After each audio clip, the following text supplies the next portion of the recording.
Bon, bonjour à tous. Aujourd'hui, on va parler un peu de ce qui pourrait se passer entre le Villarreal et le Real Madrid, en espérant que le Real soit dans la lignée, en tout cas, de ce qu'ils ont fait à Monaco, enfin contre Monaco. Et on va parler un peu de tout ça. On va voir quel 11 on pourrait avoir, sachant que Chouamini n'est pas là. Et c'est relou. Mais avant tout ça, déjà, abonnez-vous. Likez les gars. On est dans un monde aujourd'hui où tout a augmenté, les prix de tout. Les likes et les abonnements, c'est gratuit dans les chaînes YouTube. Appuyez sur un téléphone. Normalement, on peut pas avoir la flemme de faire un mouvement de pouce comme ça là. Faites-le, ça mange pas de pain. Et si t'es sur ton PC, tu vois, normalement, les gars, soyons sympatoches. Donnez-moi un peu de force. Parce que la force, elle est pas avec moi, je vous mens pas pour le moment. Mais bon, c'est autre chose.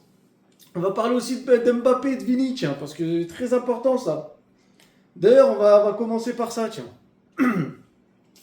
Mbappé contre Monaco, c'était magnifique. Parce que il faisait des appels dans la surface. Et d'ailleurs, il a marqué sur une passe de Vini dans la surface de réparation. Ce qui est très bien. Très très bien. Donc, on va commencer déjà par parler de, comment dire, de la meilleure façon de jouer ensemble contre Villarreal et pour les matchs à venir. Je pense que Mbappé et Vini, je ne vais pas y revenir 20 fois en disant qu'ils peuvent tout à fait jouer ensemble si chacun fait sa partition et qu'ils pensent tous les deux au collectif.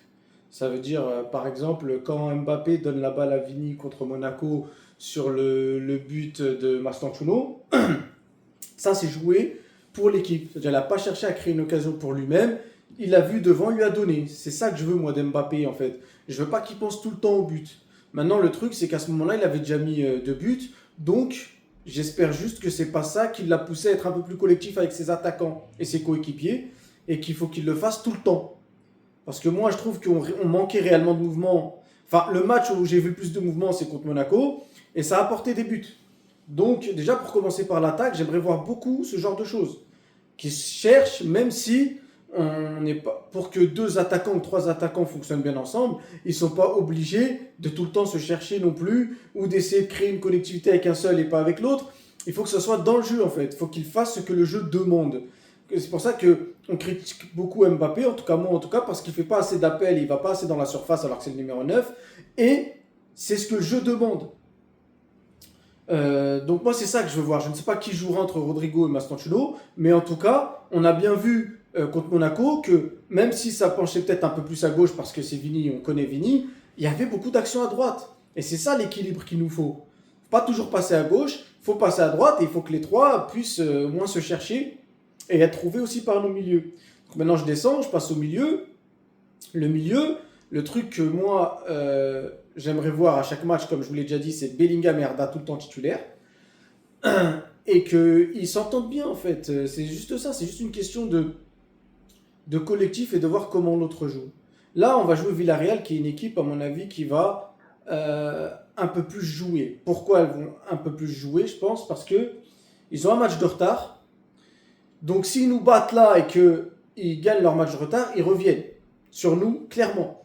Donc, à mon avis, ce serait bête pour eux de vouloir jouer un jeu défensif et espérer un contre quoi, alors qu'ils pourraient revenir à notre hauteur. J'espère qu'ils vont jouer.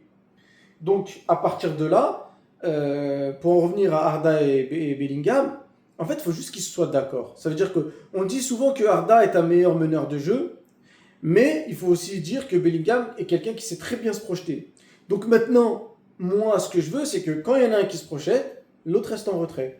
Si Arda monte pour créer du jeu, que Bellingham reste en retrait. C'est tout. Il faut juste qu'ils apprennent à jouer ensemble sur cette base-là. Juste essayer de ne pas tous les deux monter et créer un gros trou au milieu. Parce qu'on n'a pas des milieux de talent pur défensivement, je trouve.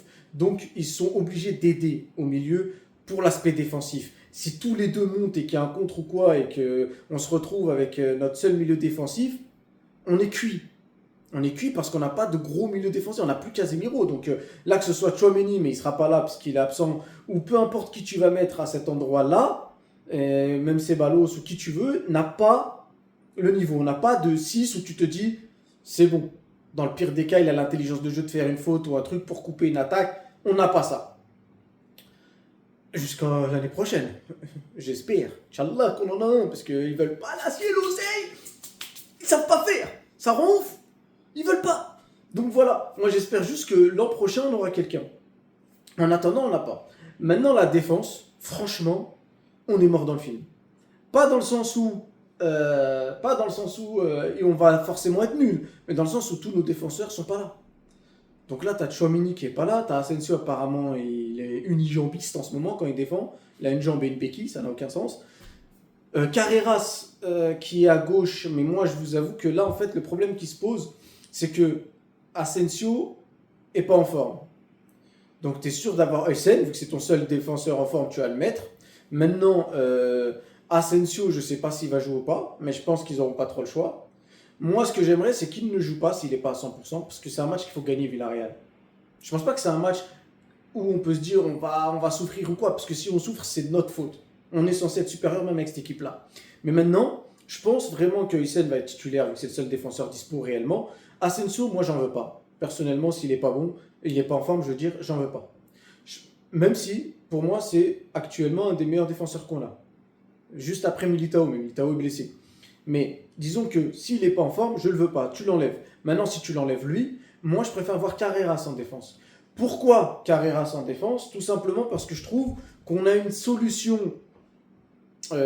équitable, voire au-dessus, dans un sens, à gauche, qui pourrait être Camavinga s'il n'est pas dans l'axe. Maintenant, c'est ça le problème, c'est est-ce que le fait que Tchouaméni soit pas là, le coach ne va pas vouloir faire jouer un peu Camavinga dans l'axe vu que c'est le poste auquel il veut jouer. Mais moi, j'aurais préféré le voir à gauche, surtout là, vu qu'on n'a pas de défense centrale. Maintenant, on a la même chose sur notre arrière droit. Est-ce que Valverde va retourner à droite, ou est-ce que ça va être lui le milieu et Carvajal arrière droit? C'est encore la même chose que ce que j'ai là-bas, c'est que Valverde a beaucoup dépanné à droite et il aura sûrement envie de jouer au milieu pour une fois. En tout cas, c'est peut-être une chance pour lui de jouer au milieu jusqu'à ce que Carvajal ou Trent reviennent vraiment en forme. Trent, c'est pour la semaine prochaine. Et j'espère juste qu'à ce moment-là, Valverde va vouloir jouer à droite. Parce que Carvajal, c'est plus, ça y est, c'est fini en fait, il faut accepter. C'est un mec, maintenant tu vas lui donner du temps de jeu pour rentrer. Au pire, si tu veux le faire kiffer, tu le fais rentrer à la 60e, tu lui donnes 30 minutes, ou à la 70e, 20 minutes comme si, par-ci, par-là. Comme ça, au moins, il joue pas trop, il risque moins de se blesser, et au moins, il est dispo, tu vois. Mais le titulaire là, et Valverde dans l'axe, en vrai, Valverde, maintenant, il va plus me déranger. Moi, je vous l'ai dit, par rapport à Arbeloa et tout, au contexte psychologique, mental et tout, je pense que Valverde, que tu le mettes à droite ou que tu le mettes au milieu, il va retrouver son niveau. Il va être bon. Alors, peut-être que en ce moment, il joue plus arrière droit, donc il est plus au niveau là. Mais je pense que si tu le remets au milieu, avec le temps, il va retrouver son niveau. Parce que moi, comme je vous l'ai dit, pour moi, le Real avec Xabi Alonso, c'était plus dans la tête que dans l'argent. On ne peut pas devenir nul du jour au lendemain. Donc, même au milieu, je pense qu'il va donner satisfaction. Mais Carvajal, un peu moins. Donc en fait, c'est plutôt là que ça se joue. C'est plutôt là que ça se joue. Et je pense réellement que Valverde doit être à droite. Maintenant, si ce n'est pas le cas et qu'il est au milieu, ça veut dire que Camavinga automatiquement est arrière gauche. Parce qu'on ne peut pas mettre Camavinga et Valverde. On aura sûrement Arda et Bellingham. Donc le troisième, parce que ce sera un 4-3-3, je pense, comme d'hab. Donc voilà. Bon, le gardien, on sait qui c'est. Mais ouais, moi, c'est comme ça que je vois les choses. Moi, mon équipe que je trouve disons la meilleure possible, ce serait Camavinga, bon, je parle pas de Courtois en CR, mais Camavinga, Carreras, Hussein, tu les inverses comme tu veux, mais je pense Carreras défenseur gauche, et enfin à gauche de la défense en tout cas, comment ça s'appelle, Hussein, Carreras ou Carreras Hussein, ça dépendra de ce qu'ils veulent faire, et moi je préfère voir Valverde, mais je pense que ça va être Carvajal. Parce que je veux garder Camavinga là. Et je pense pas que Tchouaméni étant absent, on va sacrifier les deux seuls milieux qu'on ait pour les mettre sur les côtés. À moins de faire entrer Ceballos. Mais je sais pas si ça va le faire. En tout cas, si on met pas Ceballos, je pense que ça va être Carvajal à droite et Valverde ici. Et si on met Ceballos, c'est Carvajal qui saute et Valverde retourne à droite. Ensuite, comme je vous ai dit, Bellingham, Arda et Mbappé, Vini. Maintenant, on me dit que peut-être Rodrigo peut jouer. Moi, je préfère que ce soit Mastantuono, alors que je suis pas fan de Mastantuono du tout. Mais les trucs des joueurs blessés qui ratent un ou deux matchs et qui reviennent titulaires direct, ça me stresse. Parce que j'ai l'impression que tu mens en fait. Tu peux pas être blessé, revenir comme ça, hop, tu joues. Ça me paraît étrange. Maintenant, encore, il aurait fait des minutes au match d'avant. Je dis ok, mais là, ils l'ont laissé au repos complet. Je sais pas, je trouve ça bizarre. Donc je préfère Mastantuono. Maintenant, si tu mets Rodrigo et que tu es sûr qu'il est à 100%, eh ben allons-y pour Rodrigo. Maintenant, pour parler de Villarreal, Villarreal, c'est une équipe d'escrocs en fait. Parce que moi, je les regarde plus en Ligue des Champions qu'en Liga. Et en Ligue des Champions, ils sont éteints. Sauf que quand je regarde le classement de la Liga, ils sont juste derrière nous. Il y a un truc qui va pas avec un match de retard. Un truc qui va pas, tu vois. Maintenant, je me dis que peu importe les joueurs qu'ils ont, etc., moi, avec le Real Madrid, j'arrête de me baser sur l'adversité en faisant croire aux gens que non, c'est chaud. Non, non, c'est faux tout ça. Rentrer dans le détail de oui, il faut étudier l'adversité, je le fais que quand l'équipe, pour moi, elle vaut vraiment quelque chose qui est équitable ou au-dessus du Real Madrid. Même d'un Real Madrid blessé. Et moi, j'aime pas ce délire de nous sous-estimer parce qu'on est nul. Non, non, on reste le Real Madrid, on a un nom. J'en ai rien à secouer, moi, de qui joue à Villarreal. Villarreal, dans tout temps, est censé être en dessous de nous. Bon, je parle pas du Villarreal de Riquelme, c'était une autre époque. Mais aujourd'hui, ils sont en dessous de nous. Je suis désolé. Et à partir de là, je veux qu'on les tape. Alors peut-être qu'ils ont des joueurs un peu meilleurs que Monaco ou meilleurs qu'ailleurs. Donc je te dis pas qu'on va leur mettre 5-0, même si j'espère qu'on puisse le faire. Mais en tout cas, je veux qu'on les tape. C'est aussi simple que ça. Pour moi, on va taper Villarreal. Pour moi, on va taper Villarreal. Maintenant, le seul truc, c'est voilà, Tchouaméni qui me pose le plus gros problème. Parce qu'à cause de Tchouaméni qui ne peut pas jouer 6, voire dépanner en défense, on va avoir un problème sur nos arrières. Et ça va nous causer problème. Mais vu comment Arbeloa a changé le mental de l'équipe en prenant sur eux pour leur montrer qu'il va les faire passer avant, qu'il va se battre pour eux, etc., etc., et qu'ils ont des statuts, et que voilà, ils sont là depuis longtemps, ils ne méritent pas qu'on les balade à gauche et à droite comme si c'était rien. Donc voilà, Valverde, il dépanne à droite, c'est bien. Camavinga, il dépanne à gauche, c'est bien. Si un jour ils ont la possibilité de les remettre dans l'axe parce que ça revient à gauche à droite, je le comprendrai tout à fait. Et je ne vais pas dire non, c'est mieux Camavinga, il joue à l'un. Non, on est des êtres humains. Si les mecs préfèrent jouer au milieu et qu'il y a une possibilité, je dis bien qu'il y a une possibilité de jouer au milieu, s'il y en a un de deux demain qui joue, surtout avec l'absence de Tchouaméni, je ne serais pas choqué. Même si je préfère les voir à droite parce qu'on a ces ballos et qu'on n'a pas de défense. Donc je préfère au moins que les côtés soient forts. Voilà. Et bah, j'espère qu'avec ça, voilà, vous avez mon avis. Et puis j'espère que demain, ça va bien se passer. Et merci à ceux qui me suivent. Merci aux futurs suiveurs. Et vous avez intérêt à être nombreux. Et bonne journée à vous tous.